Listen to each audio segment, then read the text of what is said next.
នារីគាត់បារម្ភគាត់គិតថាពេលណាដែលមានកូនមកខុសពីការរៀបចំផែនការរបស់គាត់វាតាក់ទងទៅនឹងរឿងចំណាយចាវាតាក់ទងទៅនឹងរឿងពេលវេលាហើយនឹងទំនួលខុសត្រូវធំមួយចំនួនទៀតអញ្ចឹងប្រសិនបើគាត់ជានារីគាត់អត់ទាន់រៀបចំខ្លួនឯងរួចរាល់គាត់បារម្ភថាគាត់មិនអាចផ្ដល់អ្វីគ្រប់យ៉ាងទៅឲ្យកូនរបស់គាត់អញ្ចឹងប្រសិនបើក្នុងនាមជាមនុស្សស្រីយើងពិតជាស្រឡាញ់ណាស់កូនចាហើយយើងចង់ផ្ដល់អាល្អបំផុតទៅឲ្យកូនយើងប៉ុន្តែនៅពេលដែលយើងអត់មានផែនការយើងបារម្ភមិនអាចផ្ដល់ឲ្យគាត់ហើយវាទៅទៀតគាត់មិនទទួលបានផលល្អហើយអាផ្លូវចិត្តរបស់យើងនេះវាទៅជាគ្រាំគ្រាយើងយល់ថាយើងមិនល្អគ្រប់គ្រាន់យើងមិនអាចផ្ដល់ឲ្យកូនជាទីស្រឡាញ់របស់យើងបានអញ្ចឹងអាផ្លូវចិត្តរបស់យើងក៏ពិបាកផែនការក៏អត់ទាន់មានផែនការហិរញ្ញវត្ថុថវិកាឬមួយក៏កិច្ចការរៀបចំផ្សេងៗទៅឲ្យកូនអត់មានហ្នឹងយើងយល់ថាវាលេសឡាស់យើងអត់បានត្រៀមចា៎ជំរាបសួរសូមស្វាគមន៍មកកាន់ podcast series ផ្ដោតទៅលើប្រធានបទការរៀបចំផែនការគ្រួសារនិងផែនការអនាគតផ្អែកលើសិទ្ធិនិងជំរឿ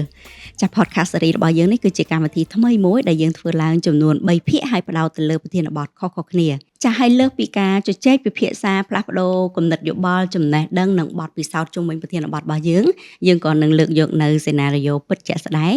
សម្រាប់បងប្អូនដែលជាអ្នកទស្សនាហ្នឹងអាចយកទៅត្រេះរិះពិចារណាឆ្លុះបញ្ចាំងត្រឡប់ហើយក៏អាចច្បិចយកនៅវិធីសាស្ត្រឬមួយក៏គន្លឹះណាមួយដែលល្អសមស្របជាមួយនឹងស្ថានភាពក៏ដូចជាការរស់នៅប្រចាំថ្ងៃរបស់បងប្អូនផងដែរចា៎ដូចដែលជ្រាបអញ្ចឹងដោយសារតែវាជាកិច្ចពិភាក្សាដូច្នេះនាងខ្ញុំមិនមកតែម្នាក់ឯងទេនាងខ្ញុំមានដៃគូពិភាក្សារបស់នាងខ្ញុំចាសសូមណែនាំលោកទឹកច័ន្ទក្រឹស្នាលោកគឺជាប្រធានគម្រោងសុខភាពបន្តពូជនិងសិទ្ធិសួស្តីក្រឹស្ណាមានសួរបងបាទសុខសប្បាយបងអរគុណច្រើនក្រឹស្នាសប្បាយចិត្តមែនតើបានមកធ្វើកិច្ចការងារនេះជាមួយគ្នាហើយចាវាជាកិច្ចពិភាក្សានៅក្នុង podcast series របស់យើងអញ្ចឹងដំបូងបំផុតហ្នឹងគឺសូមក្រឹស្នាជួយណែនាំខ្លួនទៅកាន់ទស្សនិកជនយើងសិនបាទអរគុណច្រើនបងអញ្ចឹងជំរាបសួរទស្សនិកជនទាំងអស់គ្នាខ្ញុំឈ្មោះក្រឹស្នាដោយបងខារ៉ាបានមានប្រសាសន៍មិញអញ្ចឹងជាប្រធានគម្រោងសុខភាពបន្តពូជនិងសិទ្ធិហើយគួរបញ្ជាក់ផងដែរថាគម្រោងរបស់យើងគឺអនុវត្តដោយសមាគមនារីកម្ពុជាដើម្បីសន្តិភាពនិងអភិវឌ្ឍ CWPD ហើយយើងទទួលបានការគ្រប់គ្រងផ្នែកថវិកាដោយមូលនិធិសហប្រជាជាតិសម្រាប់ប្រជាជនឬក៏ហៅកាត់ថា UNFPA គម្រោងរបស់យើងគឺផ្ដោតទៅលើការជំរុញឲ្យមានការទទួលបានសេវាសុខភាពបន្តពូជនិងសិទ្ធិនិងកិច្ចគាំពារសង្គមក្នុងចំណោមស្ត្រីដែលគាត់ធ្វើការក្នុងសេវាកម្សាន្តចាអរគុណច្រើនក្រឹស្នាយើងបានស្គាល់គ្នាបន្ថែមចាហើយនេះគឺជាភាគទី1របស់យើងហើយយើងចង់ផ្ដោតទៅលើប្រធានបទទី1ហ្នឹងគឺយើងនិយាយអំពីការរៀបចំផែនការអនាគតនិងសិទ្ធិសម្រេចចិត្តលើសុខភាពបន្តពូជចាអញ្ចឹងយើងចង់ចាប់ផ្ដើមកិច្ចសន្ទនារបស់យើងដែរនៅពេលដែលយើងនិយាយថាយើងចង់រៀបចំផែនការអនាគតណាពីក្រឹស្នាវិញក្រឹស្នាគិតដល់អីគេអរគុណបងអ្នកសំណួរសម្រាប់ខ្ញុំផ្ទាល់ការនិយាយពីការរៀបចំផែនការអនាគតខ្ញុំគឺគិតទៅដល់ពាក្យថាអនាគតតែម្ដងអញ្ចឹងអនាគតរវាងដៃគូ2នាក់ឬក៏ប្តីប្រពន្ធវាគួរតែជាការទៅដល់នៅក្តីសម័យរបស់គាត់ដែលគាត់ចង់បានជីវិតរស់នៅបែបណាលើសពីនឹងទៀតខ្ញុំគិតថាការបង្កើតឲ្យមានគ្រួសារមួយពេញលេញវាប្រកាសជាតាក់ទងជាមួយនឹងចំនួនកូនឬក៏រយៈពេលដែលគាត់គួរតែមានកូននេះសម្រាប់ខ្ញុំចំបងវិញពិតន័យក្រឹស្នាខ្ញុំគិតអញ្ចឹងដែរមិនសូវខុសពីក្រឹស្នាទេគាត់ថាមនុស្សស្រីសម្រាប់ខ្ញុំណានៅពេលដែលយើងនិយាយអំពីផែនការអនាគតហើយវាជាជីវិតគូដំបូងបំផុតគឺវាជាផែនការខ្ញុំគិតពីទី1ពីដៃគូចាដៃគូរបស់យើងហ្នឹងគឺត្រូវតែមានទី1ហើយដៃគូហ្នឹងវាផ្សារភ្ជាប់មួយអីវាផ្សារភ្ជាប់មួយនឹងផ្លូវចិត្តអញ្ចឹងនៅពេលដែលយើងរើសដៃគូយើងរើសអ្នកដែលយើងពេញចិត្តអ្នកដែលគាត់ចិត្តរបស់យើងស័ក្តិសមប្រាប់ថាអូគាត់ស័ក្តិសមជាដៃគូរបស់យើងអញ្ចឹងទៅអញ្ចឹងនៅពេលដែលយើងមានដៃគូហើយអ្វីដែលខ្ញុំគិតរឿងហិរញ្ញវត្ថុអីគេថាគិតពីរឿងលុយដែរចាអញ្ចឹងនៅពេលដែលយើងនៅតែឯងយើងមានផែនការហិរញ្ញវត្ថុខ្លួនឯងនៅពេលដែលយើងមានជីវិតគូជាដៃគូជាផែនការអនាគតរបស់យើងត្រូវតែមានផែនការហិរញ្ញវត្ថុរបស់យើងហើយនឹងមួយទៀតខ្ញុំគិតថាវាជាផ្នែកធំនៅក្នុងផែនការអនាគតគឺរឿងដែលយើងត្រូវមានបុត្រចាយើងត្រូវមានកូនចៅរបស់យើងបន្តទៅទៀតអញ្ចឹងហើយវាសំខាន់នៅក្នុងប្រធានបទនោះដែលយើងនិយាយអំពីសិទ្ធិហើយតាក់ទងទៅនឹងសុខភាពបន្តពូជអញ្ចឹងខ្ញុំគិតថាយើងអាចនឹងរៀងស៊ីជម្រៅនៅក្នុងហ្នឹងទៅចាអញ្ចឹងនៅពេលដែលយើងនិយាយអំពីសិទ្ធិសម្រេចចិត្តលើសុខភាពផ្លូវភេទឬក៏សុខភាពបន្តពូជអ្វីទៅគឺជាសិទ្ធិហ្នឹងចាអូខេបងអរគុណច្រើនសម្រាប់ខ្ញុំផ្ទាល់តាមបទពិសោធន៍ការងាររបស់ខ្ញុំក៏ខ្លួនខ្ញុំផ្ទាល់ដែរ កាលណាយើងនិយាយពីសិទ្ធិតាក់ទងមួយការសម្រេចចិត្តទៅលើសុខភាពផ្លូវភេទក៏ដូចជាសុខភាពបន្តពូជគឺខ្ញុំគិតទៅដល់ការប្រើប្រាស់សិទ្ធិផលបុគ្គលគឺការប្រើប្រាស់សិទ្ធិផលគាត់ឲ្យបានពេញលេញហើយក៏បានត្រឹមត្រូវទៅលើការសម្រេចចិត្តឬក៏ការជ្រើសរើសយកវិធីសាស្ត្រសុខភាពណាមួយឬក៏មធ្យោបាយវិទ្យាសាស្ត្រណាមួយដើម្បីជួយគ្រប់គ្រងទៅដល់សុខភាពផ្លូវភេទក៏ដូចជាសុខភាពបន្តពូជរបស់គាត់លើសពីនឹងទៀតគឺគាត់អត់ត្រូវបានរងនឹងការមាក់ងាយការរើសអើងក៏ដូចជាអំពើហិង្សាពីបុគ្គលផ្សេងទៀតក៏ដូចជាមជ្ឈដ្ឋានជុំវិញបាទនេះសម្រាប់ខ្ញុំចុះបងវិញសំខាន់មែនតើគ្រឹស្ណាលើកឡើងមកអញ្ចឹងណាគ្រឹស្ណាគ្រាន់តែផលិតឲ្យខ្ញុំនឹកឃើញថាត្រូវហើយនៅពេលដែលយើងនិយាយអំពីសុខភាពផ្លូវភេទឬក៏សុខភាពបន្តពូជហើយយើងជាដៃគូចាបើយើងរៀបចំផែនការអនាគតមួយគ្នាសម្រាប់ខ្ញុំគិតថាអារឿងហ្នឹងយើងអត់គួរណាត្រូវមានអាចកំបាំងណាហើយបើជាដៃគូវាមិនគួរណាយើងមានអាចកំបាំងផងបើថានិយាយពីរឿងសុខភាពផ្លូវភេទឬក៏សុខភាពបន្តពូជទៀតខ្ញុំមិនដឹងថាដៃគូនៅក្នុងសង្គមរបស់យើងតើគាត់បើកចំហដាក់គ្នាកម្រិតណានៅក្នុងការជជែកពិភាក្សាគ្នាប៉ុន្តែខ្ញុំពិតជាគិតថាវាជារឿងសំខាន់ដែលយើងត្រូវទៅចែកគ្នាតើយើងមានសុខភាពបែបណាសុខភាពផ្លូវភេទរបស់យើងសុខភាពល្អអត់ហើយដៃគូរបស់យើងមិនដែរយើងត្រូវការដឹងពីគ្នាខ្ញុំយល់ថាអញ្ចឹងណាហើយបើថារឿងអំពីការបន្តពូជហ្នឹងវាត្រូវតែមានការឯកភាពគ្នាដោយស្នាលើកឡើងមកអញ្ចឹងហើយបើសិនបើពីខ្ញុំធ្លាប់បានជួបរឿងខ្លះដែរដែលបញ្ហាគ្រួសារខ្លះគាត់កើតឡើងបានថាបញ្ហានៅក្នុងគ្រួសារខ្លះគាត់កើតឡើងដោយសារតែរឿងសុខភាពបន្តពូជហើយនិងរឿងសុខភាពផ្លូវភេទរបស់គាត់ដែរចាខ្ញុំអាចចង់ដឹងពីស្នាក៏លោកស្នាធ្វើការនៅក្នុងផ្នែកនេះច្រើនសាច់រឿងបែបណាខ្លះដែលវាចែកកើតឡើងនៅក្នុងគ្រួសារគាត់អូខេបងសម្រាប់ខ្ញុំផ្ទាល់តាក់ទងមួយបទពិសោធន៍ការងារអ្វីត្បិតតែខ្ញុំអត់មានគ្រួសារប៉ុន្តែខ្ញុំធ្លាប់ជួបឬក៏បានឃើញព័ត៌មាននៅក្នុងបណ្ដាញសង្គមខ្ញុំអាចឲ្យជាឧទាហរណ៍មួយបានឧទាហរណ៍ថាដៃគូឬក៏ប្តីប្រពន្ធដែលគាត់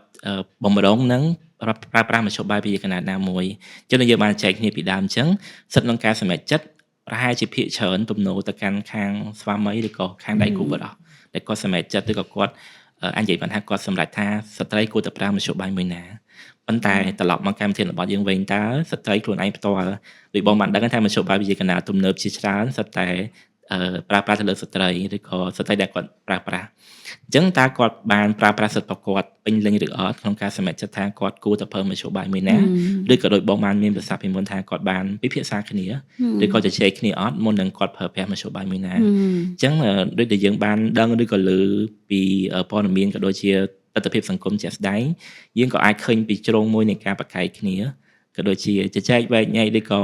ស្វែងរកខុសឬក៏ត្រូវរៀងខ្លួននៅក្នុងចំណោមដៃគូក៏ដូចជាប្តីប្រពន្ធចាពិតមែនស្នាតាក់ទងទៅនឹងបញ្ហាហ្នឹងខ្ញុំគិតថាវាគួរតែជារឿងមួយដែលយើងទៅចែកគ្នាដាក់លើតុនិយាយគ្នាហ្មង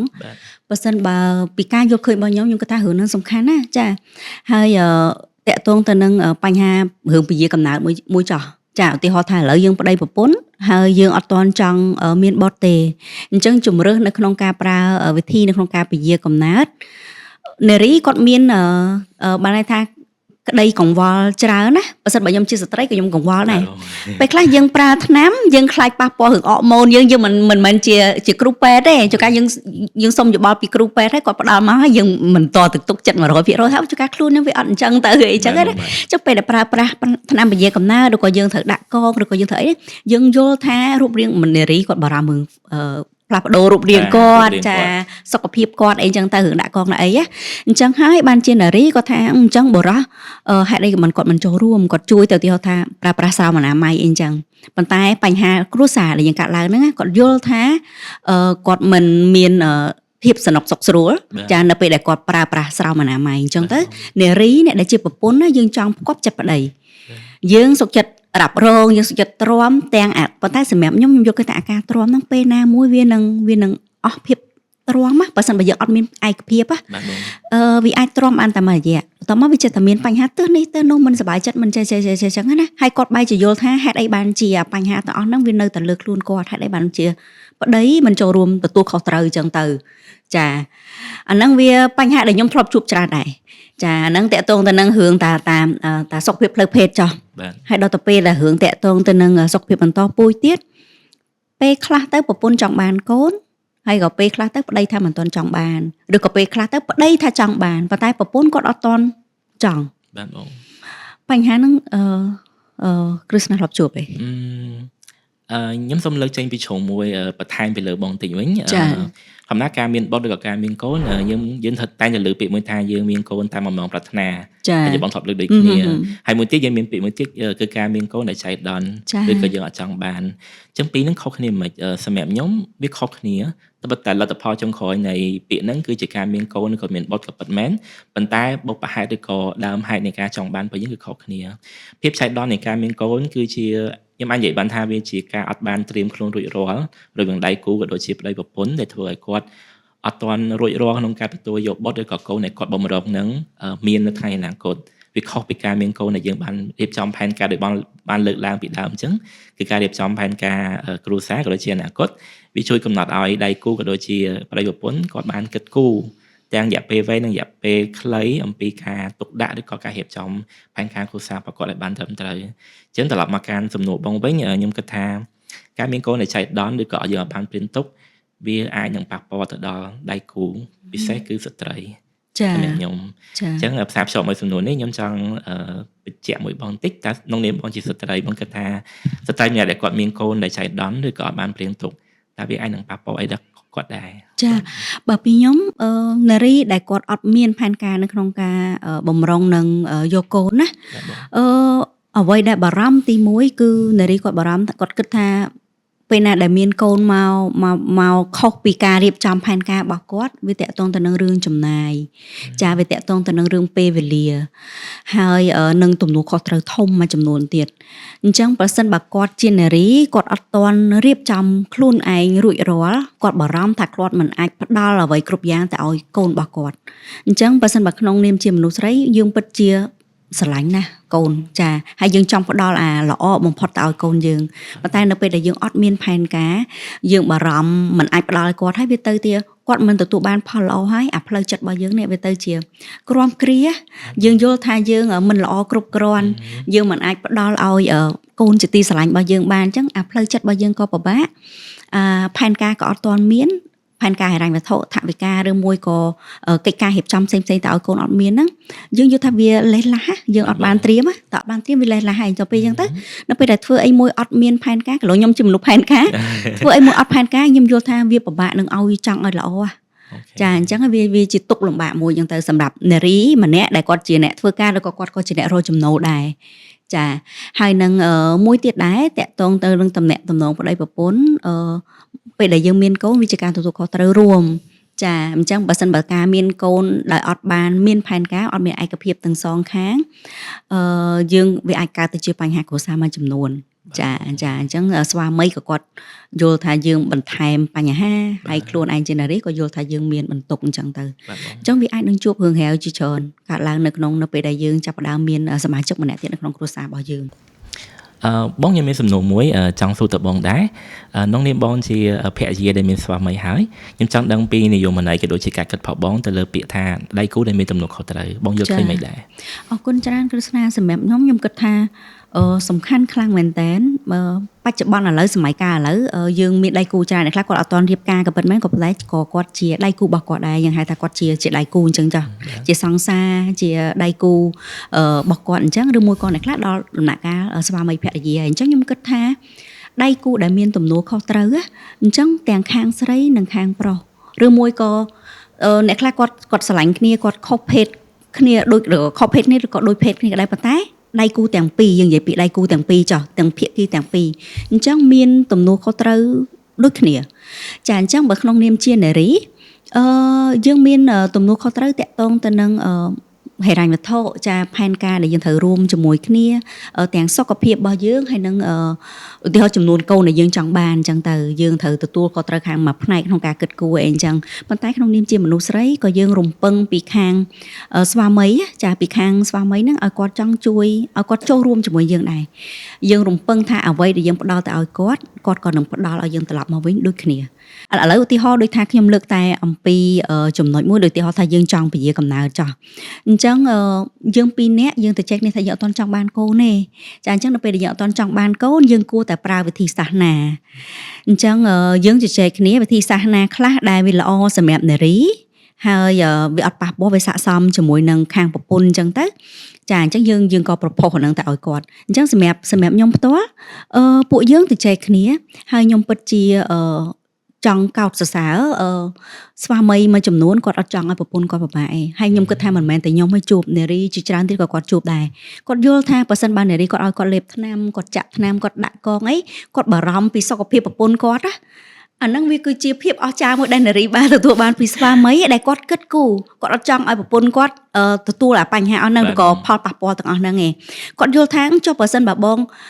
អាចពជាកំណើតបានពួកយើងពជាកំណើតមកបងប្រើស្រោមអនាម័យទៅឧទាហរណ៍អញ្ចឹងចាអញ្ចឹងក៏អត់ប៉ះពាល់ដល់អនឯងដែរអញ្ចឹងខ្ញុំគិតថាអញ្ចឹងការប្រើប្រាស់ស្រោមអនាម័យមួយវាជួយច្រើនណាស់អញ្ចឹងក្រៅពីការរឿងយកកូនមួយតាក់ទងទៅនឹងជំងឺផ្សេងអញ្ចឹងបើសិនបើយើងមានទម្លាប់ជាដៃគូឬក៏ជាប្តីប្រពន្ធនឹងគ្នាយើងមានទម្លាប់នៅក្នុងការប្រើប្រាស់ស្រោមអនាម័យខ្ញុំយល់ថាវាជាជំរើសល្អចាតាក់ទងទៅនឹងរឿងដែលយើងអត់តន់យកកូនតាមផែនការនឹងផងតាក់ទងទៅនឹងជំងឺទៀតមិនថាបងបរោះគាត់ខូចមិនទេប៉ុន្តែតើបងដែលជានារីបងទុកចិត្តប្តីបងកម្រិតណាអាហ្នឹងវាមួយដែរអញ្ចឹងវារឿងជាច្រើនបងជួនកាលទៅគាត់ល្អទេតែគាត់អាចនឹងភ្លេចខ្លួនគាត់អាចនឹងស្វឹងបាត់បង់ស្មារតីវិញខ្ញុំមិនដឹងទេប៉ុន្តែខ្ញុំយល់ថាគួរតែលើកឡើងទៅចែកគ្នាហើយបើសិនតែអាចប្រើវាទៅជាទម្លាប់ទៀតខ្ញុំគិតថាជីវិតគូទៅចែកគ្នាហើយប្រើប្រាស់ស្រោមអនាម័យនៅក្នុងជីវិតគូវាជារឿងធម្មតាចាហ្នឹងទៅរឿងប្តីប្រពន្ធចុះជាដៃគូក៏ដោយអញ្ចឹងបញ្ហាសុខភាពរបស់យើងព្រមយើងជឿទុកចិត្តយើងស្ម័គ្រប៉ុន្តែតើកម្រិតណាចាយើងឃើញល្អស្អាតខាងក្រៅយើងមិនដឹងណាដូចយើងទៅចែកគ្នាមុនហ្នឹងថាយើងទៀមទីឲ្យត្រូវតែស្មោះត្រង់បើកបង្ហាញឲ្យគ្នាទៅវិញទៅមកប៉ុន្តែការជ្រើសប្រើស្រោមអនាម័យវាជាជំរើសរបស់យើងដែរនារីមិនមែនតែជាជំរើសរបស់គាត់ទេចាអញ្ចឹងការពារខ្លួនយើងការប្រើប្រាស់ស្រោមអនាម័យគឺយើងជ្រើសរើសប្រើដោយខ្លួនឯងហើយវាជាការការពាររបស់ខ្លួនយើងដែរអានឹងសម្រាប់នារីចាហ្នឹងខ្ញុំយល់ឃើញអញ្ចឹងហើយចុះក្រឹស្នាវិញអត់ទាន់មានគ្រួសារទេនៅលាវហើយនៅក្នុងជ្រុងរបស់ក្រឹស្នាវិញយល់ថាមិនដែរដៃគូមានទំនួលខុសត្រូវបាទបងសម្រាប់ខ្ញុំផ្ទាល់ខ្ញុំនៅលាវហើយខ្ញុំមិនទាន់មានគ្រួសារអញ្ចឹងសម្រាប់ខ្ញុំគិតថាទំនួលខុសត្រូវនេះបដោតទៅលើទាំងសងខាងទាំងដៃគូទាំងភាគីខាងបរិសុទ្ធឬក៏ស្ត្រីឬក៏អ្នកស្លាញ់ភេទដូចគ្នាក៏ដោយដែរអញ្ចឹងទំនួលខុសត្រូវនេះអាចនិយាយបានថាគាត់បានគិតគូរពីអនាគតរបស់គាត់ទាំងផែនការអនាគតក៏ផែនការគ្រួសារដែលយើងកំពុងតែចែកគ្នានឹងរួមគ្នាអញ្ចឹងមានន័យថាបើគាត់អត់ទាន់ចង់បានបុត្រឬក៏អត់ទាន់ចង់ឈានទៅដល់ការរៀបការតែគាត់ត្រូវមានការប្រកាសឬក៏ការពីគេខ្លះក្នុងដំណាក់កាលនេះខ្ញុំចាប់អារម្មណ៍លើអ្វីដែលបងបានលើកឡើងគឺការប្រើប្រាស់ស្រោមអនាម័យជាទូទៅស្រោមអនាម័យមានទាំងបរិសុទ្ធទាំងនារីតែគាត់ថានៅក្នុងស្រុកយើងភាគច្រើនគឺគេស្គាល់តែស្រោមអនាម័យបរិសុទ្ធអញ្ចឹងសួរថាហេតុអីបានបរិសុទ្ធគាត់អត់ចំនួននៃការប្រើប្រាស់ស្រោមអនាម័យបរិសុទ្ធវាអត់ផ្ដើមចេញពីបរិសុទ្ធចេញពីជ្រុងមួយផងខ្ញុំគិតថាស្រោមអនាម័យគឺបរិសុទ្ធគួរតែជាអ្នកដែលគាត់ផ្ដើមក្នុងការប្រើប្រាស់ល្អជាងព្រោះថាទីមួយបើគាត់បានគិតគូរពីសុខទុក្ខផលដៃគូរបស់គាត់ដូចបងបានលើកឡើងមកអញ្ចឹងថានារីប្រហែលជាគាត់អាចបារម្ភច្រើនឬក៏គាត់អាចទទួលបានផលប៉ះពាល់ឬក៏ផលរំខានពីមធ្យោបាយវិទ្យាណាមួយដែលគាត់គិតថាគាត់អត់ទាន់រួចរាល់ប៉ុន្តែស្រោមអនាម័យប្រហែលជាអាចជាជំរើសមួយល្អសម្រាប់ដៃគូណាមួយដែលគាត់គិតថាគាត់អាចប្រកាសបានមិនត្រឹមតែការមានកូននៅឆៃដន្យទេប៉ុន្តែដូចបងលើកឡើងមកអញ្ចឹងគឺការប្រកាសមានរោគតាមផ្លូវបន្តពូជជាក់ស្ដែងជាបច្ចេកទេសគឺយើងប្រកាសទៅលើការឆ្លងឬក៏ចម្លងមេរោគអេដស៍ហើយនឹងជំងឺកាមរោគអញ្ចឹងសរុបមកវិញចេញពីខ្ញុំទៅដែលជាអ្នកអត់ទាន់មានគ្រួសារខ្ញុំគិតថាការបានគិតគូរទាំងអស់គ្នាទាំងដៃគូក៏ដូចជាប្តីប្រពន្ធពីការរៀបចំផែនការគ្រួសារហើយប្រកាសទុកមុននៃការកុំឲ្យមានកូននៅចៃដន្យគឺពិតជាសំខាន់ចាប្រក្រស្នាខ្ញុំគិតថានេះជាសារល្អមួយដែរអាចជូនទៅបងបរោះដែរចានៅពេលណាដែលយើងជាអ្នកចាប់ផ្ដើមគិតគូរពីបញ្ហាហ្នឹងខ្ញុំចង់ប្រាប់ទៅគាត់ថានារីគេសប្បាយចិត្តណាគាត់មានអារម្មណ៍ពិសេសមួយថាបរោះគាត់ត្រូវបានគេយកចិត្តទុកដាក់អញ្ចឹងជាដៃគូណាមួយដែរអ្នកណាជាអ្នកចាប់ផ្ដើមប៉ុន្តែអ្នកដែលចាប់ផ្ដើមហ្នឹងគួរតែទទួលបានការសរសើរហើយខ្ញុំចង់ប្រាប់ទៅថាអ្នកដែលទទួលផលពីការសម្រេចចិត្តរបស់គាត់ឬក៏ការ ដែលផ្ដល់គំនិតដូចដើមរបស់គាត់ពិតជាសប្បាយចិត្តមែនយើងយល់ថាយើងត្រូវបានគេយកចិត្តទុកដាក់គេ care អញ្ចឹងណាមិនតន់ទៅណាឆ្ងាយពីបញ្ហាហ្នឹងឯងគ្រឹស្ណាព្រោះថានៅក្នុងប្រធានបទរបស់យើងក៏យើងចង់ទៅជែកជាមួយនឹងបងនារីដែលគាត់បម្រើការនៅក្នុងសេវាកម្មកំសាន្តអញ្ចឹងយើងជឿថាបងនារីដែលគាត់បម្រើការនៅក្នុងសេវាកម្មកំសាន្តគាត់ប្រឈមច្រើនចាយើងនិយាយឲ្យស្មោះត្រង់គឺគាត់នឹងមានដៃគូច្រើនចាអញ្ចឹងតើតកតងទៅនឹងសុខភាពបន្តពូជរបស់គាត់សុខភាពផ្លូវភេទរបស់គាត់ហ្នឹងណាអ្នកណាជាអ្នកទទួលខុសត្រូវអូខេបងសំណួរល្អសម្រាប់ប្រធានបទរបស់យើងខ្ញុំចង់លើកឡើងថាស្ត្រីដែលគាត់ធ្វើការនៅក្នុងវិស័យសេវាកម្មសាន្តហ្នឹងដោយបងបានលើកឡើងមុនអញ្ចឹងគឺគាត់ប្រឈមច្រើនដោយសារការដែលគាត់មានដៃគូច្រើនធ្វើឲ្យគាត់ប្រឈមនឹងការរួមភេទដោយប្រឈមដោយហានិភ័យក៏ច្រើនដូចគ្នាអញ្ចឹងពាក្យថាទទួលខុសត្រូវកន្លែងនេះខ្ញុំចង់ឲ្យក៏ជាសារមួយសម្រាប់ពួកគាត់ដែលឲ្យគាត់គិតថាគាត់បានធៀងខ្លួនរួចជាស្រេចក្នុងការប្រកាសខ្លួនពីការចម្លងមេរោគក៏ដូចជាការឆ្លងមេរោគអញ្ចឹងខ្ញុំលើកឡើងដូចជាឧទាហរណ៍ជាក់ស្ដែងដូចជាស្រោមអនាម័យការប្រើប្រាស់ស្រោមអនាម័យបានជាប់លាប់ហើយនឹងត្រឹមត្រូវពិតជាជួយពួកគាត់ឲ្យការពារខ្លួនគាត់ពីការឆ្លងមេរោគទាំងមេរោគអេដនិងជំងឺកាមរោគលើសពីនឹងទៀតក៏ជួយការពារគាត់កុំឲ្យមានកូនដែលចៃដន្យឲ្យគាត់អាចរៀបចំពីផែនការគ្រួសារក៏ដូចជាផែនការទៅថ្ងៃអនាគតរបស់គាត់ឲ្យបានល្អប្រសើរជាងហ្នឹងអញ្ចឹងខ្ញុំគិតថាការប្រកាសខ្លួនដែលប្រើប្រាស់មធ្យោបាយវិទ្យាសាស្ត្រវាពិតជាសំខាន់សម្រាប់ក្រុមគោលដៅដែលងាយប្រឈមដូចជាពួកគាត់បាទបងចាអរគុណចាស់គ្រឹស្ណាយើងនិយាយអំពីបញ្ហាសុខភាពផ្លូវភេទគាត់ផងយើងនិយាយអំពីការបន្តពូជតកតងទៅនឹងផែនការអនាគតរបស់គាត់ហើយបើសិនបើតាមបទពិសោធន៍ដែលស្នាធ្វើកិច្ចការងារជាមួយនឹងពួកគាត់កន្លងមកច្រើនណាអីទៅនៅតែជាបញ្ហាដែលតកតងទៅនឹងធម្មតាគាត់ចង់ឲ្យអនាគតរបស់គាត់ល្អជាងមុនប៉ុន្តែអាការមានកូនដែលចៃដន្យឬក៏ពេលខ្លះគាត់អត់មានជំរឿសអញ្ចឹងអានោះតើយើងមានកលឹះអីឬក៏វិធីអីអាចជួយពួកគាត់បានសម្រាប់ដំណោះស្រាយតែខ្ញុំមុននឹងចូលដំណោះស្រាយខ្ញុំសូមលើកពីបញ្ហាកង្វល់របស់គាត់ក៏ដូចជាបញ្ហាប្រឈមរបស់គាត់ដែរធម្មតាស្ត្រីដែលគាត់ធ្វើការក្នុងសេវាកម្មសាន្តគាត់បារម្ភច្រើនតាក់ទងជាមួយនឹងផ្នែកហិរញ្ញវត្ថុរបស់គាត់ដោយបងបានដឹងស្រាប់ហើយថាគាត់សម្រាប់ចិត្តជ្រើសរើសយកមុខរបរនេះឬក៏ធ្វើការក្នុងវិស័យនេះគាត់ប្រហែលជាអាចមានរឿងពីក្រោយជាច្រើនដែលគាត់អាចតស៊ូទៅបានហើយគាត់ជ្រើសរើសយកដើរយកផ្លូវនេះប៉ុន្តែទោះជាគាត់សម្រាប់ចិត្តបែបណាក៏ដោយឬក៏គាត់មានអីពីក្រោយក៏ដោយខ្ញុំចង់ឲ្យគាត់រឹងមាំជាងមុនហើយគាត់ការពារខ្លួនឯងឲ្យបានល្អជាងមុនចឹងដំណោះស្រាយដែលយើងគិតថាយើងកំពុងតែជួយគាត់ហើយក៏ចង់ឲ្យគាត់ព្យាយាមជួយខ្លួនឯងដែរគឺចង់ឲ្យគាត់ធ្វើឲ្យរក្សាសុខភាពរបស់គាត់ឲ្យបានល្អចា៎សុខភាពនេះគឺយើងផ្ដោតសំខាន់ទៅលើសុខភាពផ្លូវភេទហើយនិងសុខភាពបន្តពូជដែលយើងកំពុងតែជជែកគ្នានេះដែរគឺចង់ឲ្យគាត់រក្សាបាននៅសុខភាពក្នុងការរួមភេទបាទវាពិតជាសំខាន់នៅក្នុងការប្រកាសខ្លួនគាត់ពីការចម្លងរោគក៏ដូចជាការឆ្លងមេរោគតាមផ្លូវបន្តពូជឧទាហរណ៍ដូចជាមេរោគអេដឬក៏ជំងឺកាមរោគសម្រាប់ពួកគាត់ខ្ញុំគិតថាការប្រកាសខ្លួនគឺធានាបាននូវសុខភាពផ្លូវភេទសុខភាពផ្លូវបន្តពូជសម្រាប់ពួកគាត់ដើម្បីឲ្យពួកគាត់អាចយកពេលនឹងមករៀបចំពីផែនការគ្រួសារក៏ដូចជាផែនការអនាគតរបស់គាត់ដោយមិនមានការបារម្ភទៅលើផលវិបាកឬក៏ផលរំខាននៃជំងឺណាមួយឡើយចាបើសិនជាតកតងទៅនឹងវិធីសាស្ត្រវិធីសាស្ត្រដែលគាត់អាចប្រើប្រាស់បានទាំងសុខភាពផ្លូវភេទនិងសុខភាពបន្តពូជរបស់គាត់ណាយើងគិតថាការពន្យាកំណើតសម្រាប់រយៈពេលយូរហ្នឹងស័ក្តិសមជាមួយនឹងបងដែលគាត់បម្រើការងារហ្នឹងទេបាទបងជាក់ស្ដែងទៅមធ្យោបាយវិទ្យាសាស្ត្រយើងមាន2ជម្រើសគឺរយៈពេលខ្លីនិងរយៈពេលវែង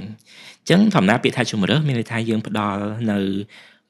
ការជ្រើសរើសខុសៗគ្នាទៅកាន់ពួកគាត់តែខ្ញុំចង់បញ្ជាក់ថាស្ត្រីឬក៏អ្នកប្រើប្រាស់គាត់មានសិទ្ធិពិចារណាថាមធ្យោបាយមួយណាដែលស័ក្តិសមមួយគាត់ពាក្យថាស័ក្តិសមនេះគឺស័ក្តិសមទាំងផ្នែកហិរញ្ញវត្ថុស័ក្តិសមទាំងផ្នែកសុខភាពរបស់គាត់ក៏ដូចជាស្ថានភាពរស់នៅរបស់គាត់ខ្ញុំឲ្យឧទាហរណ៍ទៅបងមួយឧទាហរណ៍ថាស្ត្រីដែលគាត់មិនទាន់ចង់បានកូនទេក្នុងរយៈពេលវែងគាត់ប្រហែលជាអាចពិចារណាទៅរកមធ្យោបាយវិទ្យាសាស្ត្រដែលមានរយៈពេលវែងឧទាហរណ៍ដូចជាកងដាក់ក្រោមស្បែកឬក៏កងដាក់ក្នុងសាប៊ូនប៉ុន្តែស្ត្រីមួយចំនួនទៀតគាត់គិតថាគាត់គ្រោងនឹងមានកូនក្នុងពេលឆាប់ៗដែរប៉ុន្តែចន្លោះពេលហ្នឹងគាត់អត់ទាន់ចង់បានអញ្ចឹងយើងក៏មានមធ្យោបាយវិទ្យាកំណត់រយៈពេលខ្លីដូចគ្នាឧទាហរណ៍ដូចជាថ្នាំគ្រាប់ថ្នាំចាក់ឬក៏ស្រោមអនាម័យដែលយើងបានជែកនេះមុននេះអញ្ចឹងពាក្យថាជំរើសមានន័យថាដូចជា option ឬក៏មុខខុសៗគ្នានៃការប្រើប្រាស់ដើម្បីគាត់ពិចារណាថាតើមួយណាដែលស័ក្តិសមសម្រាប់គាត់ តួយ៉ាងដូចជាករណីមួយចំនួនដែលខ្ញុំបានធ្វើការជួបផ្ទាល់ស្ត្រីមួយចំនួនដែលគាត់អាសាភ្លេចពីបងនឹងស្រាប់ហើយគាត់ជាងគាត់ត្រូវការញ៉ាំថ្នាំវិទ្យាក៏ដែរបើគាត់ញ៉ាំគាត់ត្រូវញ៉ាំរាល់ថ្ងៃហើយទៀងម៉ោងតែបើគាត់ជាមនុស្សម្នាក់ដែលអាសាភ្លេចអញ្ចឹងប្រហែលជាមធ្យោបាយវិទ្យាក៏ដែរដោយប្រភេទថ្នាំចាក់អាចល្អសម្រាប់គាត់ព្រោះអាចការពារគាត់រហូតដល់ទៅ3ខែហើយអត់ចាំបាច់ឲ្យគាត់ញ៉ាំថ្នាំលេបហ្នឹងរាល់ថ្ងៃទេអញ្ចឹងខ្ញុំសរុបមកវិញជំរឿននីមួយៗគឺវាផ្ដល់ជូនដោយពឹងផ្អែកទៅលើអត្ថិភាពនៃអ្នកប្រើប្រាស់ហើយចង់ឲ្យអ្នកប្រើប្រាស់ខ្លួនឯងពិចារណាថាតើមួយណាស័ក្តិសមជាមួយគាត់ជាងគេហើយទាំងផ្នែកហិរញ្ញវត្ថុទាំងការរស់នៅប្រចាំថ្ងៃក៏ដូចជាជីវភាពរស់នៅរបស់គាត់បាទបងខ្ញុំមានសំណួរមួយអាចថាពិសេសសម្រាប់បងក្នុងនាមបង Clara ដែលជាភរិយាម្នាក់ហើយខ្ញុំចង់ដឹងថាបើសិនមួយថ្ងៃណាមួយបងមានបំណងយកបុត្រតែបងគិតថាបងនឹងរៀបចំផែនការគ្រួសារបែបម៉េចឬក៏ពិភាក្សាជាមួយនឹងស្វាមីបងបែបម៉េចដែរបងចាអរគុណក្រស្នាអត់មានលាក់បាំងអីទេខ្ញុំរៀបការមកយូរហើយចាប៉ុន្តែអាការដែលយើងរៀបចំផែនការហ្នឹងណាវាតាក់ទងទៅនឹងឯកភាពគ្នាធម្មតានារីម្នាក់ដែលគាត់រៀបការយូរទាំងសម្ពាធគ្រួសារចាទាំងសាច់បកើទាំងសាច់ថ្លៃក៏យើងមានមិត្តភ័ក្តិក៏យើងមានចាជួនកាលទៅពីដៃគូរបស់យើងក៏យើងមានដែរអញ្ចឹងវាត្រូវការឯកភាពរួមគ្នាអញ្ចឹងនៅពេលដែលយើងអាចរៀបចំទៅលើកិច្ចការងាររបស់យើងទទួលបានការឯកភាពរួមគ្នាជីវិតប្រហែលជាអាចនឹងធូរស្រាលជាងមុនទៅលើរឿងបញ្ហាមួយហ្នឹងណាអញ្ចឹងសម្រាប់ផែនការរបស់ខ្ញុំនៅពេលណាដែលយើងគិតថាយើងត្រូវការទុករយៈពេលយូរមុនពេលដែលយើងចង់យកបុត្រយើងរៀបចំផែនការរយៈពេលយូរទៅប៉ុន្តែនៅពេលដែលយើងគិតថាអូខេយើងត្រូវសម្រេចចិត្តយកបុត្រហើយអញ្ចឹងពិភាក្សាគ្នាឡើងមកវិញអូខេបើមានបុត្រហើយយើងត្រូវរៀបចំអីហើយយើងប្រើវិធីសាស្ត្រអីអញ្ចឹងទៅចាអាចថាបញ្ហារៀបចំផែនការនៅក្នុងការយកបុត្រសម្រាប់ខ្ញុំអត់សូវជួបប្រទេសខ្ញុំអត់សូវជួបបញ្ហាលំបាកខ្លាំងដោយសារពួកយើងយល់ពីគ្នាចាអញ្ចឹងគ្រួសារក៏យល់ដៃគូរបស់យើងក៏គាត់យល់យើងយល់ពីគ្នាច្រើនហើយខ្ញុំគិតថាប្រហែលជាគាត់ផ្ដល់សិទ្ធិជាច្រើនដល់ខ្ញុំអញ្ចឹងប្រហែលជាខ្ញុំអាចនឹងមានសិទ្ធិច្រើននៅក្នុងការសម្រេចចិត្តឬក៏គាត់ប្រហែលជាយល់ថាអានេះខ្ញុំគិតថាអូខេខ្លួននរណែងជាការសម្រេចចិត្តរបស់នរណែងទី1ចាគាត់ផ្ដល់តម្លៃនឹងមកឲ្យយើងហើយនៅក្នុងជំរឿសផ្សេងក៏គាត់បានជួយគិតគូរថាណាមួយដែលស័ក្តិសមហើយល្អបំផុតសម្រាប់យើងហើយត្រូវពេញចិត្តរបស់យើងទី1ខ្ញុំគិតថាខ្ញុំជួបស្ថានភាពល្អប៉ុន្តែខ្ញុំពិតជាធ្លាប់បានជួបមិត្តភ័ក្តិនិងបងប្អូនមួយចំនួនគាត់អត់ទទួលបានករណីល្អដូចយើងទេចាពេលខ្លះគាត់យល់ថាគាត់អត់មានសិទ្ធិនៅក្នុងការសម្រេចចិត្តទៅលើខ្លួនប្រាណរបស់គាត់ណាចាមិនថានៅពេលដែលគាត់រួមភេទឬមួយក៏គាត់ចង់យកបុត្រក៏ដោយឥឡូវយើងឧទាហរណ៍ករណីមួយចុះខ្ញុំគិតថាបញ្ហាហ្នឹងយើងដាក់លើតុទាំងអស់គ្នាទៅយើងយល់ថានៅពេលដែលយើងនិយាយពីដៃគូបរិសុទ្ធនិងនារីចាអញ្ចឹងបរិសុទ្ធនិងស្ត្រីពេលគាត់រួមភេទនារីគាត់ពិបាកនឹងនិយាយយ៉ាងណាឲ្យបរិសុទ្ធប្រើប្រាស់ស្រោមអនាម័យហើយយើងជួបច្រើនហ្មងគឺថាគេអត់ចង់ប្រើហើយគេជួបបញ្ហានេះគេជួបបញ្ហានោះអញ្ចឹងទៅចុងបញ្ចប់នៃពេលហ្នឹងនារីត្រូវតែព្រមគាត់អត់ជំរឿអីផ្សេងក្រៅពីព្រម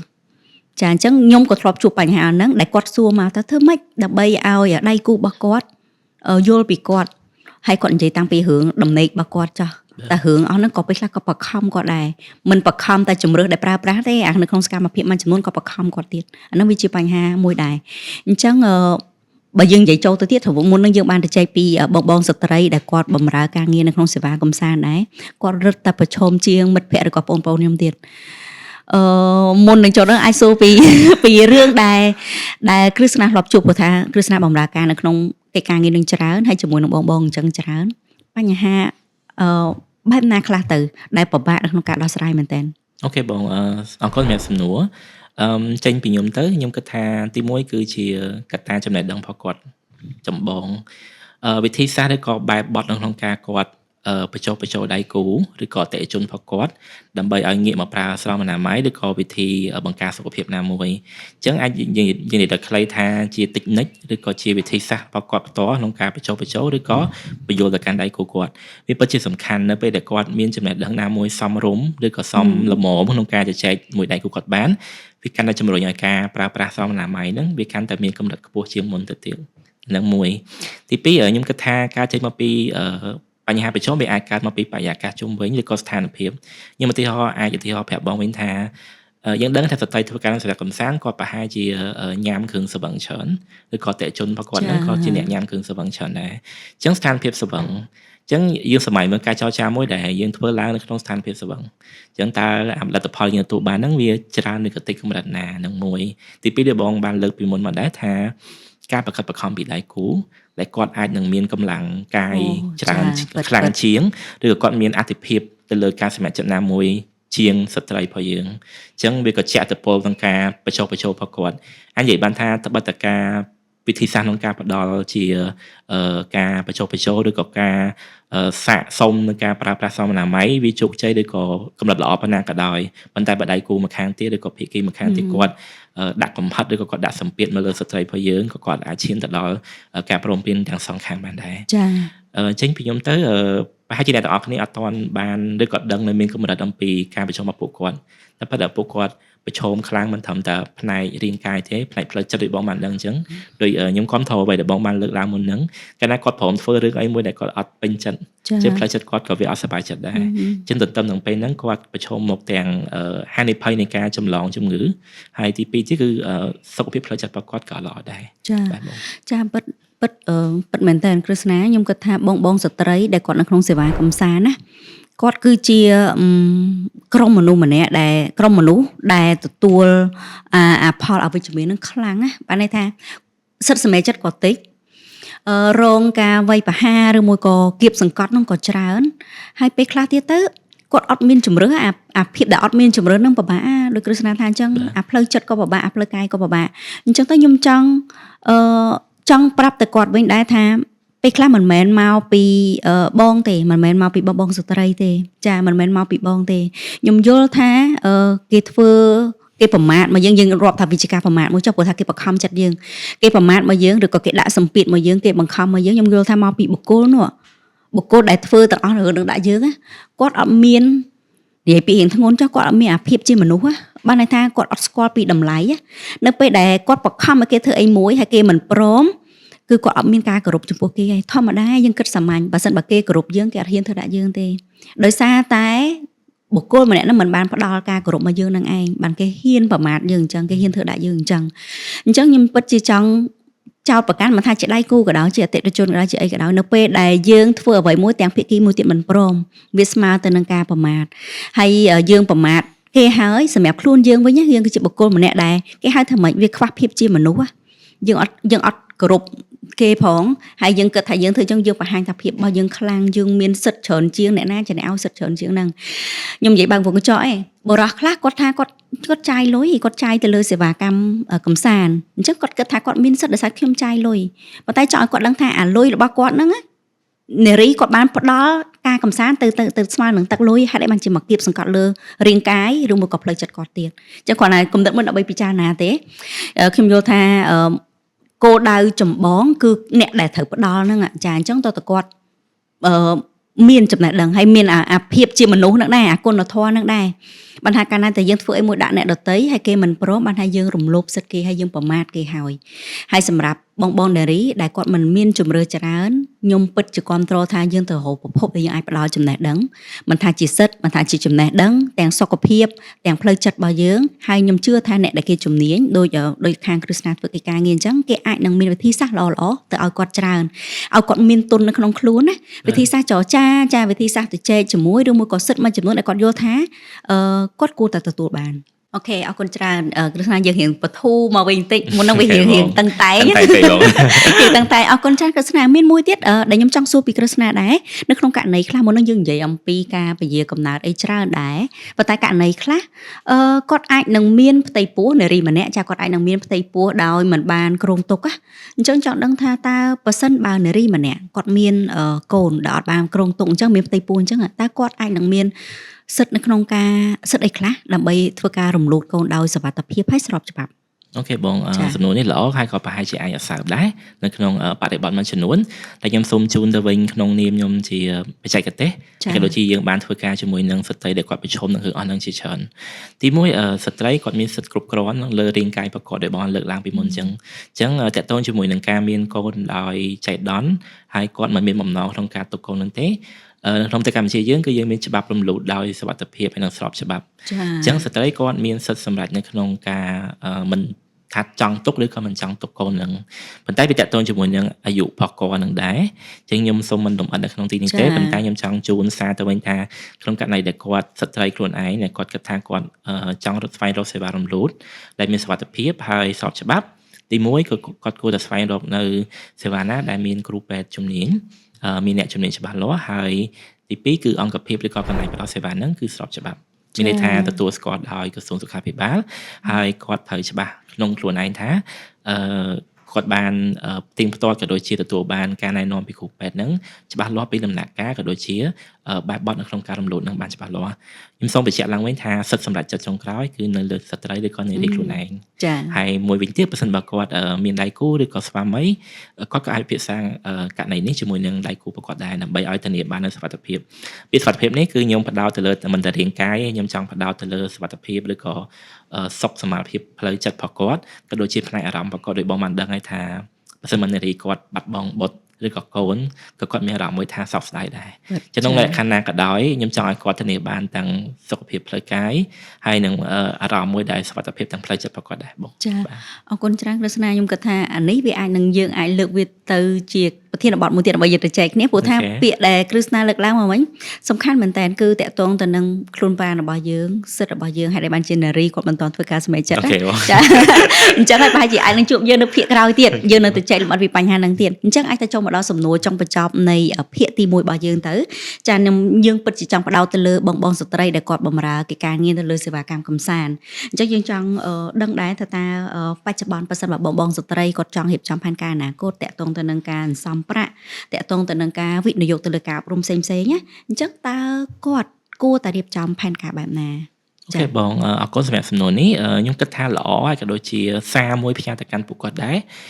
ខ្ញុំអាចនិយាយបានថាទោះជាពួកគាត់ប្រកបរបរអីក៏ដោយគាត់ស្ថិតក្នុងស្ថានភាពពិបាកមិនក៏ដោយបច្ចុប្បន្នផែនការអនាគតគួរតែមានឬក៏ត្រូវតែមានមិនថាតែយើងឬក៏ពួកគាត់ទេអញ្ចឹងអាចនិយាយបានថាផែនការសម្រាប់អនាគតរបស់គាត់អាចផ្ដើមគិតចាប់ពីឥឡូវទៅមិនត្រឹមតែគិតទេខ្ញុំចង់ឲ្យពួកគាត់ព្យាយាមបែងចែកវាទៅតាមដំណាក់កាលអញនិយាយបានថាជាការសន្សំហ្នឹងមិនថាសន្តិប្រាក់ឯងបងអាចសន្សំជាចំណេះដឹងជំនាញថ្មីសម្រាប់គាត់ក្នុងអំឡុងពេលបច្ចុប្បន្នដើម្បីគាត់ឈោងទៅចាប់ក្តីសម័យរបស់គាត់ខ្ញុំឲ្យឧទាហរណ៍មួយការចេញពីការសិក្សារបស់ខ្ញុំជាមួយពួកគាត់មានស្ត្រីសម្រាប់កំសាន្តម្នាក់ហ្នឹងគាត់ប្រាប់ខ្ញុំថាគាត់ចង់បើកសាឡនមួយនៅពេលដែលគាត់លែងចង់ប្រកបរបរហ្នឹងនៅថ្ងៃអនាគតគាត់មិនប្រាប់ខ្ញុំដោយមាត់ទេគឺគាត់បានគូររូបសាឡននៅលើกระดาษមួយហើយគាត់ផាត់ពណ៌ហើយគាត់ប្រាប់ខ្ញុំថាថ្ងៃក្រោយខ្ញុំចង់ធ្វើជាជាងសាឡនតែសំណួរមួយដែលខ្ញុំសួរទៅគាត់គឺខ្ញុំសួរថាចុះឥឡូវអូនបានធៀបមកគេខ្លះហើយអញ្ចឹងខ្ញុំ surprise មែនតើខ្ញុំភ្ញាក់ផ្អើលនៅពេលដែលគាត់ឆ្លើយមកគាត់ថាហងៃគាត់បានទៅរៀនសាឡនពេលសាកទឹកpart time ហើយពេល part time ហើយគាត់ក៏បានព្យាយាមមើលតាម YouTube របៀបផាត់មុខហើយក៏គាត់អនុវត្តទៅលើមុខរបស់គាត់ផ្ទាល់ដែរហើយក៏គាត់មានកញ្ចប់ថវិកាមួយសន្សំសម្រាប់គាត់បើថាវាមិនច្រើនទៅដល់គោលដៅភ្លាមប៉ុន្តែគាត់ពិតជាបានគិតគូរពីបញ្ហាហ្នឹងអញ្ចឹងខ្ញុំគាំទ្រឬក៏ចង់ផ្ដាំផ្ញើទៅកាន់បងប្អូនស្ត្រីរបស់យើងថាទោះជាគាត់មានក្តីសម័យអីក៏ដោយខុសពីសាឡនហ្នឹងក៏ដោយហើយគាត់ព្យាយាមបែងចែកវាតាមដំណាក់កាលថាបច្ចុប្បន្នគាត់គួរធ្វើអីគាត់គួរតែរៀបចំអីដើម្បីគាត់ដើរទៅដល់ក្តីសម័យរបស់គាត់អញ្ចឹងខ្ញុំសង្ឃឹមថាក្តីសម័យរបស់អ្នកទាំងអស់គ្នាក៏បានទៅដល់គោលដៅក៏កាត់ចេញពីកម្លាំងប្រឹងប្រែងរបស់យើងដែរអូខេបងខ្ញុំមានប៉ុណ្ណឹងអរគុណច្រើនក្រស្នាក្បោះក្បាយមែនតើហើយក៏សង្ឃឹមជឿជាក់ថាបងប្អូនស្ត្រីដែលបម្រើការនៅក្នុងសេវាកម្មកំសាន្តណាចាគាត់នឹងអាចយល់ដឹងហើយសំខាន់គឺផ្លូវចិត្តរបស់យើងបើមានសង្ឃឹមយើងមានជំនួយផែនការអនាគតរបស់យើងគឺនៅលើក្នុងដៃរបស់យើងសំខាន់តែយើងសម្រេចថាយើងគូវាបែបណាចាអរគុណច្រើនទស្សនិកជនជឿជាក់ថាកិច្ចពិភាក្សារបស់យើងក៏បានផ្ដល់នៅមតិយោបល់ហើយនឹងគំនិតមួយចំនួនសម្រាប់បងប្អូនគិតគូរពិចារណាហើយឆ្លុះបញ្ចាំងទៅនឹងស្ថានភាពពិតជាក់ស្ដែងហើយប្រធានបទរបស់យើងនៅក្នុងភាគទី1នេះយើងសន្មត់ថាយើងចប់ត្រឹមប៉ុណ្្នឹងចុះហើយយើងក៏នឹងជួបគ្នានៅក្នុង podcast series របស់យើងក្រោមប្រធានបទការរៀបចំផែនការគ្រួសារនិងផែនការអនាគតផ្ដោតទៅលើសិទ្ធិនិងជំរឿនៅភាគទី2ភាគទី3បន្តទៀតចាចឹងខណៈពេលនេះនាងខ្ញុំ Clara និងប្អូនច័ន្ទក្រស្នាក៏សូមអរគុណសូមជម្រាបលា